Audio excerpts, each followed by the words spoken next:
Buon pomeriggio a tutti e tutte, sono Marco Tittarelli, storico dell'arte della Pinacoteca Civica Francesco Podesti e Galleria d'Arte Moderna e lavoro per la cooperativa Le Macchine Celibi che gestisce i servizi dei musei civici di Ancona.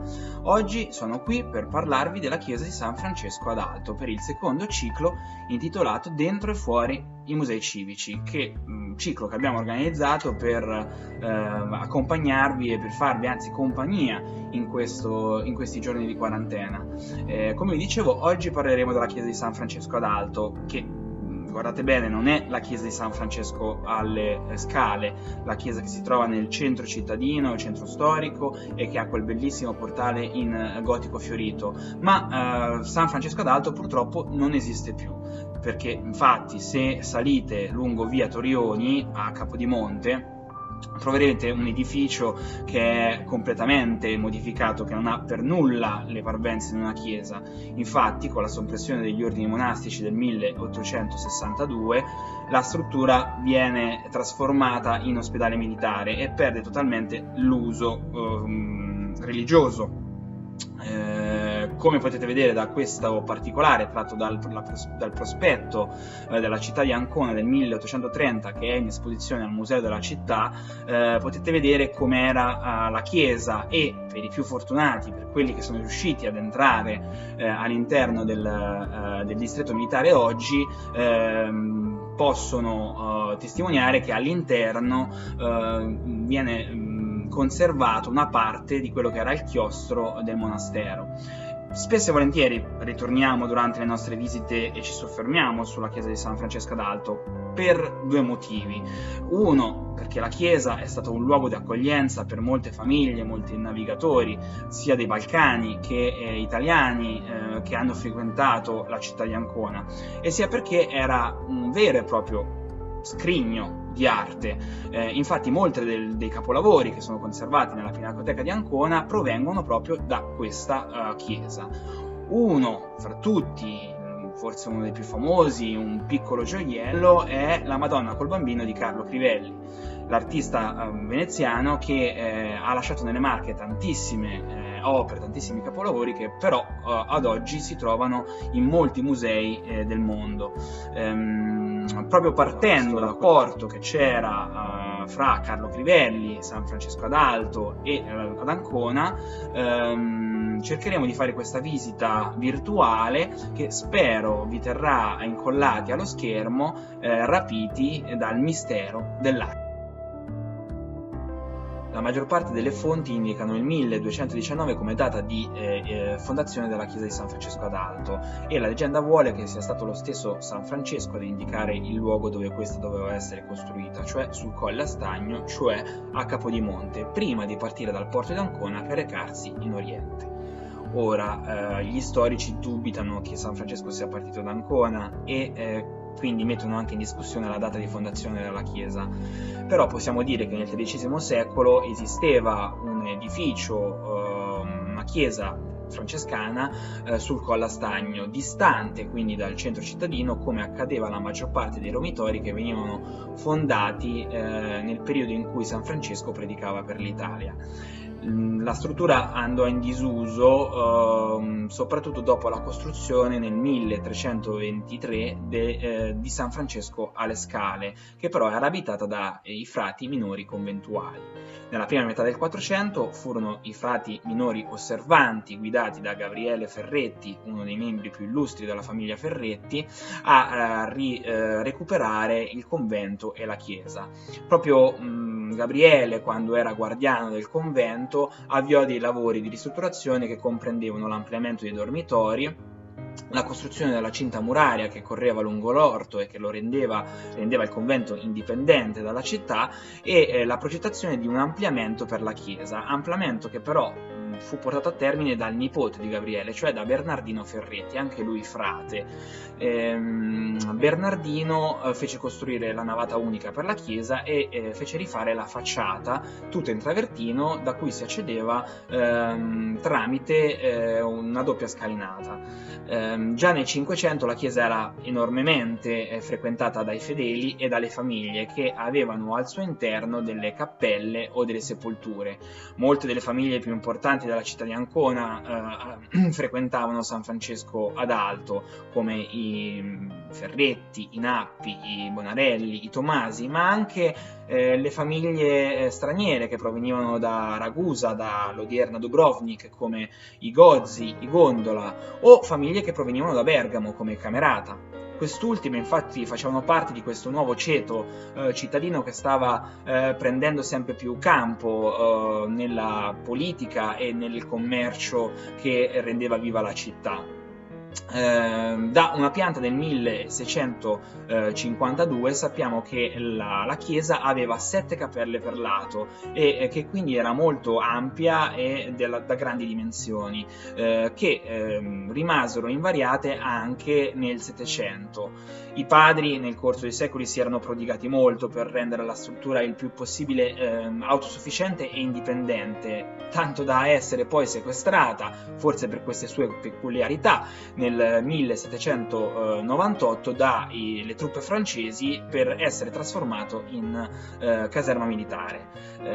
Quando dopo la caduta del governo napoleonico nel 1815 il complesso fu restituito ai frati francescani, questi fecero altri lavori di ristrutturazione ed è forse in questo momento che la chiesa passò da 7 cappelle a 5, quindi si ridusse, come dimostra la pianta del Castello del Censo del 1844.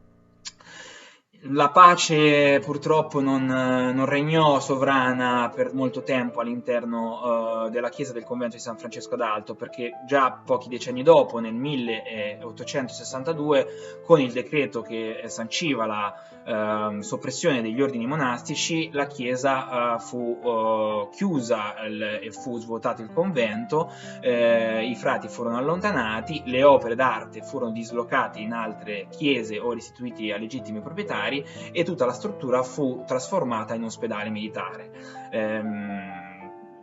L'edificio, il complesso fu enormemente trasformato e rimodellato a seconda delle esigenze dei nuovi proprietari e anche a causa dei danni bellici subiti durante la Seconda Guerra Mondiale. Ad oggi, come vi dicevo all'inizio, la struttura rimane di proprietà del distretto militare e al suo interno ci sono uffici e l'archivio distrettuale, e ovviamente la sua funzione religiosa è andata perduta per sempre. Uno degli artisti che ha reso San Francesco d'Alto un vero e proprio tempio dell'arte è sicuramente Carlo Crivelli, ma partiamo con ordine. Carlo Crivelli è uno degli artisti più importanti del Quattrocento e uno dei maestri che ha scelto le Marche come propria dimora. Infatti nasce a Venezia nel 1430, nella città lagunare si forma per poi spostarsi nella bottega di Francesco Squarcione a Padova. È costretto a scappare dall'Italia per problemi con la giustizia e si rifugia a Zara, per poi trasferirsi ad Ascoli Piceno, dove prende dimora. La prima opera marchigiana di Crivelli è Il politico di Massa Fermana, firmato e datato 1468. Era consuetudine per l'artista firmare le proprie opere. L'opera marchigiana è una delle pochissime rimaste in regione, perché la maggior parte dei capolavori dell'artista sono stati razziati durante le spoliazioni napoleoniche o venduti nell'Ottocento nel mercato collezionistico. L'attività e la presenza di Carlo Crivelli ad Ancona è documentata solamente dalle opere che ha realizzato per San Francesco d'Alto.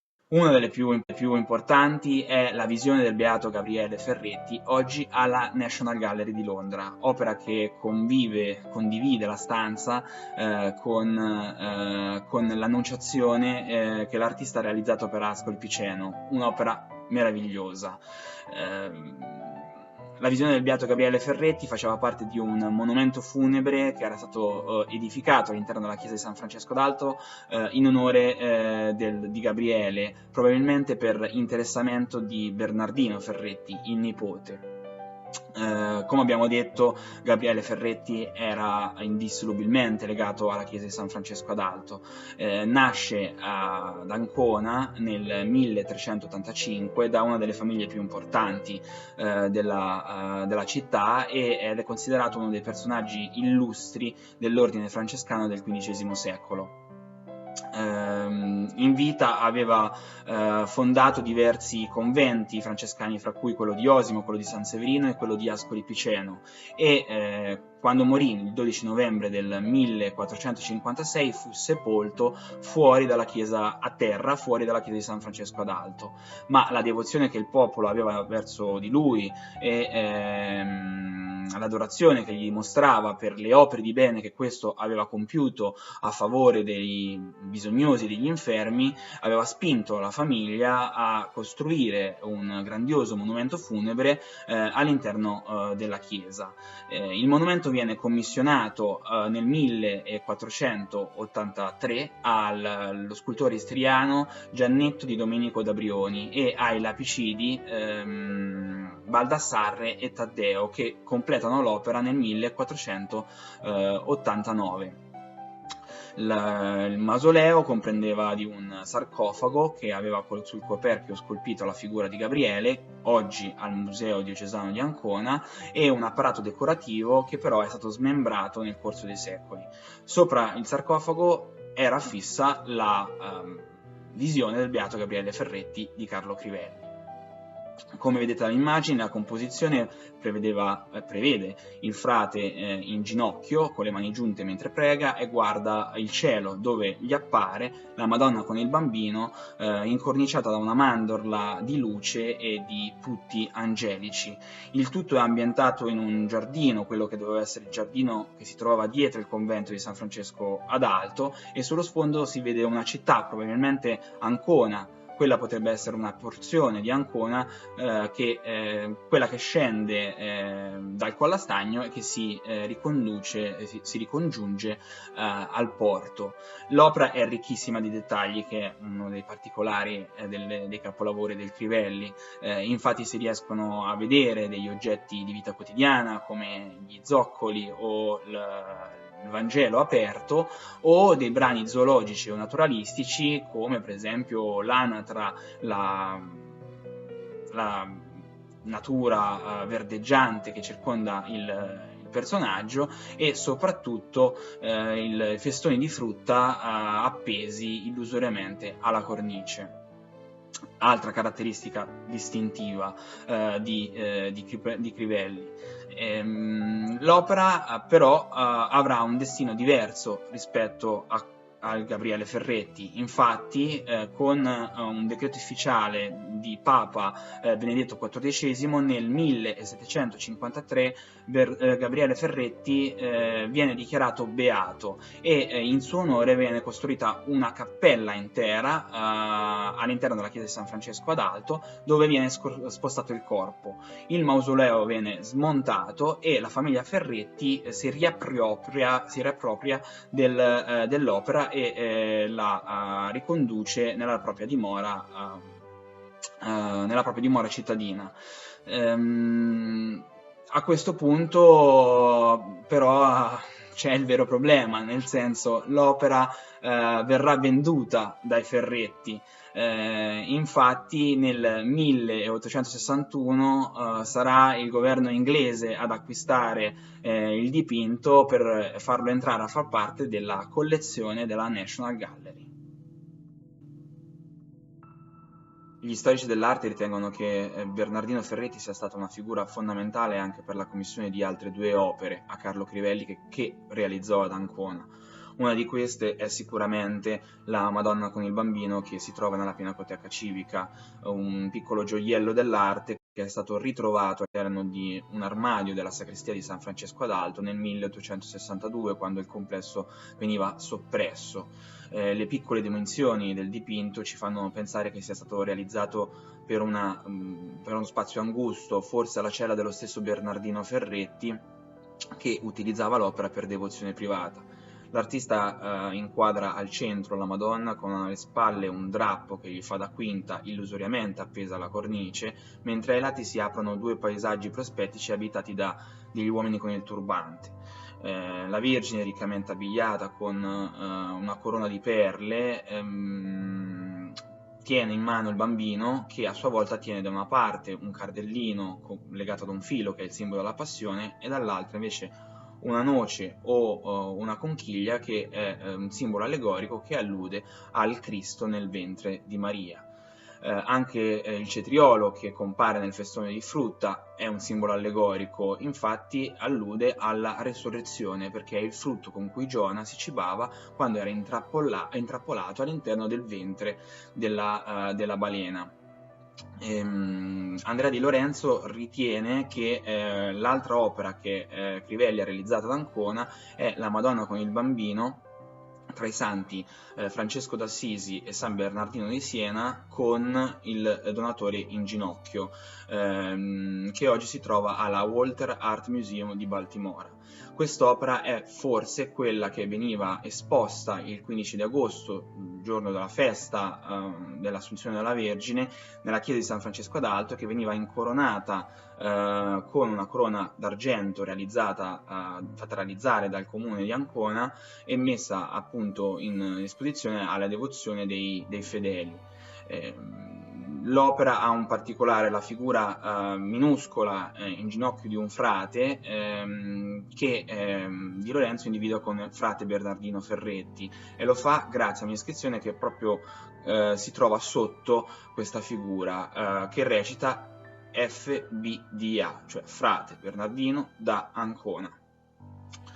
Tutte le opere, tutte e tre le opere sono probabilmente state realizzate quando Crivelli si doveva trovare ad Ancona, cioè al termine della costruzione del mausoleo, precisamente nel 1489.